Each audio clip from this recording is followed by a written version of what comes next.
कहानी की शुरुआत होती है एमा से। एमा एक फेमस और अपने स्कूल की सबसे टॉपर लड़की है। इसी वजह से उस पर बहुत सारे लड़के मरते हैं। और दूसरी तरफ हमें दिखाया जाता है डीन को, जो एक बहुत आलसी लड़का होता है। सुबह उठते ही वीडियो गेम खेलने लगता है। तभी उसके डैड आकर उसे टोकते हैं और स्कूल के लिए तैयार होने को कहते हैं। उन्हें अपने बेटे की बहुत चिंता है। उधर एमा अपनी सहेली लीज से मिलती है। दोनों बातें कर रही होती हैं। तभी एक लड़का स्टीबेन आकर एमा को हाय कहता है। ये देखकर लीज एमा के मजे लेने लगती है। कुछ ही देर में सभी बच्चे अपनी क्लास में आ जाते हैं और तभी टीचर बताते हैं कि अगली सुबह 7 बजे ट्रिप पर जाने के लिए बस निकलेगी। उसी समय एमा क्लास में लेट आती है और डीन भी पीछे से आकर एमा से टकरा जाता है और सॉरी बोलकर वहां से चला जाता है। फिर टीचर ट्रिप के बारे में और जानकारी देते हैं। लीज एमा से कहती है कि डीन भी ट्रिप पर जा रहा है अपने पापा के पैसों से। फिर वो डीन को देखकर उसे चिढ़ाती है। लंच के बाद लीज अपनी फ्रेंड को बताती है कि सुबह स्टीबेन और एमा के बीच कुछ चक्कर चल रहा है और कहती है कि कल ट्रिप पर हम इन दोनों का काउंट करवा ही देंगे। ये सुनकर एमा कहती है कि ये फालतू बातें छोड़कर ट्रिप पर ध्यान दो। बात करते समय एमा की नजर डीन पर पड़ती है, जो एक चाकू से सेब काट रहा होता है। तभी एक टीचर आकर डीन को डांटती है और कहती है कि स्कूल में चाकू क्यों लाया और उसे प्रिंसिपल के पास ले जाती है। अगली सुबह एमा ट्रिप के लिए तैयार होती है और अपने मॉम डैड को शुक्रिया अदा करती है कि उन्होंने उसे ट्रिप पर जाने दिया। उधर डीन ट्रिप पर नहीं जाना चाहता, लेकिन उसके पापा उसे समझाते हैं कि उन्होंने कितनी मेहनत से ये मौका दिलाया है। ये सुनकर डीन पापा की बात मान लेता है। इसके बाद सभी बच्चे ट्रिप के लिए बस में बैठने लगते हैं। तभी स्टीबेन एमा से कुछ बातें करने लगता है, लेकिन एमा शर्म की वजह से उससे ठीक से बात नहीं कर पाती। कुछ घंटों के बाद सभी लोग ट्रिनिटी आइलैंड पहुंचते हैं। बस से उतरते ही टीचर बताते हैं कि डिनर से पहले सभी बच्चे स्विमिंग पूल में मस्ती कर सकते हैं,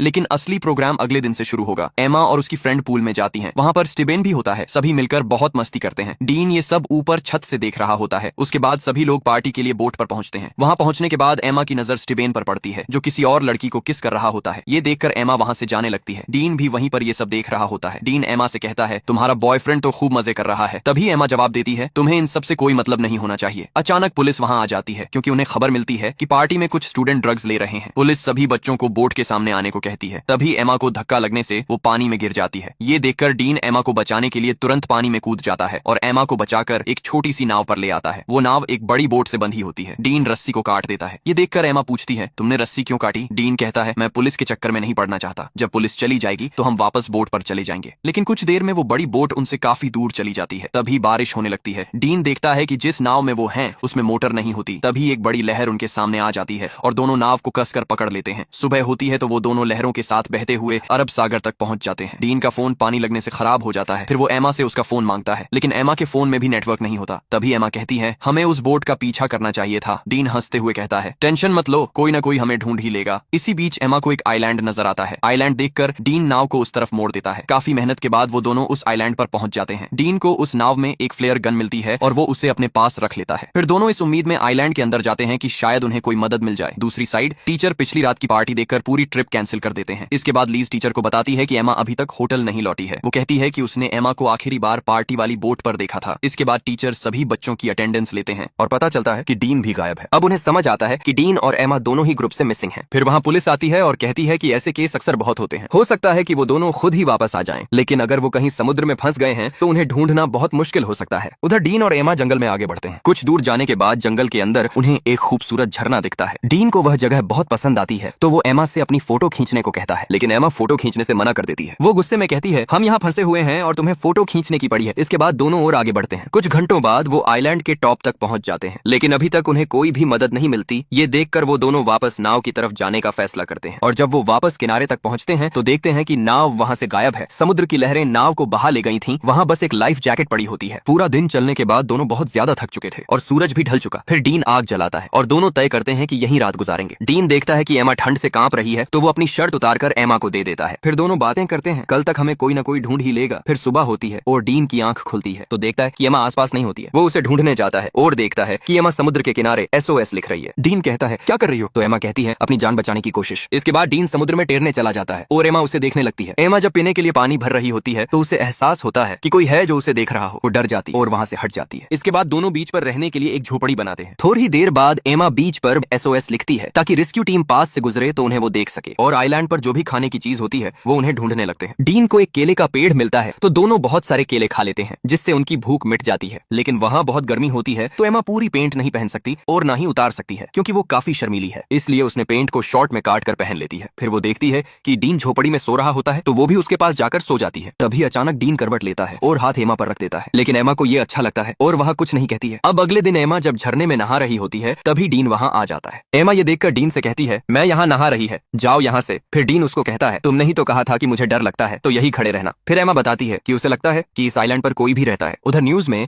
एमा और डीन के लापता होने की खबर आने लगी है और अब कुछ ही देर में रात होने वाली है। तभी एमा डीन से कहती है, मुझे अपने घर की बहुत याद आ रही है। इसके बाद डीन आइलैंड पर कुछ खोज रहा होता है कि तभी डीन को एक इंसान का कंकाल मिलता है। उसे देखकर एमा बहुत डर जाती है और कहती है, शायद ये भी हमारी ही तरह इस आइलैंड पर फंस गया होगा और अगर हमें भी मदद नहीं मिली तो हम भी इसी की तरह मारे जाएंगे। डीन उसे समझाता है, हम अकेले नहीं हैं, हमारे पीछे हमारे पेरेंट्स हैं और अगर हम एक दूसरे का साथ देते रहे तो हम घर जरूर पहुंचेंगे। ये कहते ही डीन एमा को किस करने लगता है। एमा किसी को पहली बार किस कर रही थी और उसे ये सब अच्छा भी लग रहा था और फिर वही हुआ जिसकी उम्मीद थी, वो दोनों अपनी हदें पार कर जाते हैं। अगली सुबह एमा बहुत खुश थी क्योंकि उसने पहली बार एक रात का मजा लिया था और जब वो उठती है तो देखती है कि डीन उसे कहीं दिखाई नहीं दे रहा था। वो उसे आवाज देती है लेकिन उसे सामने से कोई जवाब नहीं मिलता। वो डर जाती है और उसे ढूंढते हुए जंगल में चली जाती है। जैसे ही वो जंगल में जाकर देखती है तो डीन एक गड्ढा खोद रहा है। एमा को कुछ समझ नहीं आ रहा था कि डीन ये क्या कर रहा है। उसी वक्त एमा फिसलकर नीचे गिर जाती है और उसके घुटनों में चोट लग जाती है। डीन तुरंत उसकी मदद करता है और उसकी चोट ठीक कर देता है। वो उसे भरोसा दिलाता है, कुछ नहीं होगा, तुम ठीक हो जाओगी। फिर दोनों पानी में नहाने जाते हैं। नहाने के बाद डीन एमा को अपनी माँ की कहानी सुनाता है कि कैसे एक कार एक्सीडेंट में उसकी माँ की मौत हो गई थी। एमा बहुत ध्यान से उसकी बातें सुनती है। तभी अचानक बारिश होने लगती है और डीन बारिश के मजे लेने लगता है। एमा ये देखकर बहुत खुश होती है। फिर दोनों साथ में बारिश के मजे लेने लगते हैं। डीन एक फूल तोड़कर उसके बालों में लगाता है। एमा खुश होकर कहती है, मुझे बारिश का फूल मजा लेना है। इधर न्यूज में बताया जाता है कि डीन और एमा को गुम हुए पूरा 1 महीना हो चुका है और पुलिस को लगता है कि अब वो दोनों जिंदा नहीं है। इसलिए पुलिस ने आधिकारिक रूप से उनकी तलाश करना बंद कर दी है। और दूसरी तरफ डीन एमा को ग्रीन लाइट के बारे में बताता है, जिसके बारे में डीन की मॉम ने उसे बताया था, एक हरी रोशनी जो सूरज ढलने पर दिखाई देती है। लेकिन डीन ने कभी उसे अपनी आंखों से नहीं देखा था। अब कुछ दिन और गुजरते हैं। दोनों खूबसूरत आइलैंड का आनंद लेने लगते हैं। वो समुद्र में नहाते हैं, तैरते हैं और खूब मजे करते हैं। ये सब करने से वो दोनों बहुत करीब आ जाते हैं। फिर एक दिन एमा डीन से पूछती है, तुमने पहली बार कैसे किया था? डीन पूछता है, कैसा लगा तुम्हें? एमा कहती है, बहुत अच्छा। ऐसे ही कुछ देर तक वो रोमांटिक बातें करते हैं। इसके बाद दोनों जंगल में फल तोड़ने जाते हैं। थोड़ा आगे जाकर फल तोड़ता है। उसी समय उन दोनों को हवाई जहाज की आवाज आती है। दोनों आवाज सुनकर खुले मैदान की तरफ दौड़ते हैं। डीन जल्दी से एमा के बैग में फ्लेयर गन ढूंढने लगता है ताकि जहाज को संकेत दे सके, लेकिन उसे फ्लेयर गन नहीं मिलती है जब तक प्लेन काफी दूर चला जाता है। उधर एमा को भी फ्लेयर गन नहीं मिलती। लेकिन अब एमा को पूरा शक हो जाता है कि इस आइलैंड पर कोई तो है जो उनके सामान चुरा रहा है। अब कुछ दिन और बीत जाते हैं। दोनों उदास होकर अपनी झोपड़ी में बैठ जाते हैं और कहते हैं, शायद अब हमें घर जाने की उम्मीद छोड़ देनी चाहिए, शायद अब हमें यही अपनी लाइफ बितानी होगी। तभी डीन को एक जानवर की आवाज आती है और वो उसे जंगल में देखने चला जाता है। ये देखकर एमा डर जाती है और उसके पीछे जाने लगती है। तभी अचानक डीन को एक काला तेंदुआ दिखाई देता है। वो भागने लगता है और पैर फिसलने पर गिर जाता है। एमा दौड़ते हुए उसके पास जाती है और देखती है कि डीन ने उस काले तेंदुए को मार डाला है। दूसरी तरफ एमा और डीन के दोस्त और मॉम डैड ये मान चुके हैं कि वो अब नहीं लौटेंगे। अब सभी नॉर्मल हो चुके थे। सभी लोग अपने अपने कामों में लग चुके हैं और इधर एमा और डीन ने भी आइलैंड पर रहना सीख लिया था। शिकार करना, पत्तों से झोपड़ी बनाना और जंगल में जीवन बिताना। वो दोनों अब साथ में बहुत खुश रहते थे। फिर एक दिन एमा को उल्टी होने लगती है। डीन डर जाता है और उससे पूछता है, तुम प्रेग्नेंट हो? एमा जवाब देती है, नहीं, बस ऐसे ही उल्टी हो गई। वो दोनों थक हार कर वहीं नीचे जमीन पर लेट जाते हैं। तभी ऊपर से उनकी पुरानी चीजें गिरने लगती हैं। दोनों ऊपर देखते हैं। एक बंदर ऊपर बैठा है और उनके सामान नीचे फेंक रहा है। एमा ये देखकर समझ जाती है कि इस आइलैंड पर और कोई नहीं बल्कि यही बंदर था। बंदर के हाथ में वही फ्लेयर गन थी जो पहले उन्हें नहीं मिली थी। तभी एमा बंदर को एक केला दिखाती है और बंदर गन नीचे फेंक देता है। उसी समय उन्हें एक हेलीकॉप्टर की आवाज सुनाई देती है। वो तुरंत भागकर खुले मैदान में आ जाते हैं। एमा फ्लेयर गन लोड करती है और हवा में फायर कर देती है। हेलीकॉप्टर उन्हें देख लेता है। आखिरकार 3 महीने बाद वो बच जाते हैं और जब वो एयरपोर्ट लौटते हैं तो उनके दोस्त और मॉम डैड का दिल खुशी से भर जाता है। आंखों में आंसू और चेहरे पर मुस्कान। दोनों अपने अपने घर आ जाते हैं। उसी रात डीन एमा से मिलने आता है। दोनों बातें करते हैं कि घर लौटना कितना अजीब लग रहा है। डीन एमा को किस करने की कोशिश करता है पर एमा मना कर देती है और कहती है, हर 10 मिनट में मेरी मॉम मुझे देखने मेरे रूम में आती है। अब डीन कहता है, शायद अब मुझे चलना चाहिए। तभी एमा बताती है, मेरी मॉम डैड ने हमारी वापसी की खुशी में एक पार्टी रखी है, तुम्हें पार्टी में आना ही होगा। अगले दिन सभी लोग उस पार्टी में आ जाते हैं। एमा के मॉम डैड सबके सामने अपनी बेटी और डीन की वापसी की खुशी में कुछ कहने लगते हैं, लेकिन भीड़ से दूर स्टेसी डीन के पास आकर पूछने लगती है, तुम सबसे दूर क्यों रहते हो? डीन मुस्कुराकर कहता है, मुझे भीड़ में रहना पसंद नहीं है। कुछ देर बाद डीन इशारे में एमा को बुलाता है, लेकिन एमा उसे इग्नोर कर देती है। ये देखकर डीन थोड़ा उदास हो जाता है और चुपचाप पार्टी से चला जाता है। अब सब कुछ धीरे धीरे नॉर्मल होने लगता है। एमा, जो आइलैंड से लौटने के बाद काफी मशहूर हो चुकी थी, अब सबकी नजरों में है। लेकिन इधर डीन अभी भी अकेला रहता है और जब भी एमा और डीन एक दूसरे के सामने से गुजरते हैं तो बस खामोश नजरें ही सारी बातें कह जाती हैं। कुछ दिन बाद एमा डीन को कॉल करती है। डीन थोड़ा उदास था इसलिए एमा का कॉल नहीं उठाता। एक शाम स्टेसी एमा के कमरे में आती है और कहती है, हम सबने तुम्हें बहुत मिस किया और मॉम डैड तो जैसे पूरे टूट ही चुके थे। हमें लगा कि हमने तुम्हें हमेशा के लिए खो दिया, लेकिन आज हम सब साथ हैं और बहुत खुश हैं। एमा मुस्कुराते हुए कहती है, तुम मेरी सबसे अच्छी बहन हो, और दोनों डिसाइड करती हैं कि वो साथ में प्रॉम पार्टी में जाएंगी। दूसरी तरफ डीन अपनी माँ की कब्र पर जाता है। वो बहुत रोता है, माँ उसे बहुत याद आती है। उसी रात जब वो घर में टीवी देख रहा होता है, उसके डैड उसके पास आते हैं और कहते हैं, क्या तुम मेरी जैकेट पहनकर पार्टी जाना चाहोगे? उधर एमा अपनी बहन स्टेसी के साथ पार्टी में पहुंचती है। वहाँ उसकी फ्रेंड लीज उसे पकड़कर कहती है, चलो तुम्हारे लिए एक सरप्राइज है। जैसे ही एमा बाहर देखती है, डीन बाहर बारिश में खड़ा है, उसी कोट में,